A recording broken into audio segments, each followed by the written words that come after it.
হযরত মুসা আলাইহিস ওয়াসাল্লামের সেই অলৌকিক ক্ষমতার লাঠি পবিত্র কোরআনের সূরা তহার 19 থেকে 21 নম্বর আয়াতে এই লাঠি সম্পর্কে বলা হয়েছে। সেই আয়াতে আল্লাহ তাআলার সঙ্গে হযরত মুসা আলাইহিস সালামের কথোপকথনের বিষয়টি উঠে এসেছে। হযরত মুসা আলাইহিস সালাম এই লাঠি নিয়ে দাঁড়িয়েছিলেন। সেই সময় আল্লাহ তাকে জিজ্ঞেস করেছিলেন, হে মুসা, তোমার হাতে কি? তিনি বলেছিলেন, এটি লাঠি, এটা দিয়ে আমি গবাদি পশু চড়াই। তখন আল্লাহ তাআলা তাকে বললেন যে তুমি এই লাঠিটি ফেলে দাও।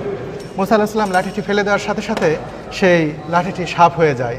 তারপর মুসা আলাইহিস সালাম ভয় পেয়ে যায় যে লাঠি সাপ হয়ে গেল। তখন আল্লাহ বললেন তাকে, হে মুসা, তুমি ভয় পেও না, তুমি আবার ধরো, এই সাপের লেজ ধরো, সেটাকে আমি আগের অবস্থায় ফিরিয়ে দেবো। তারপর মুসা আলাইহিস সালাম সাপের লেজ ধরার সাথে সাথে সেটা আবার লাঠি হয়ে যায়।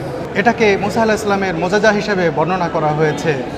এই লাঠি দিয়ে পরবর্তীতে মুসা আলাইহিস সালাম পাথরে আঘাত করার পরেই কিন্তু বের হয়ে এসেছিল জলধারা।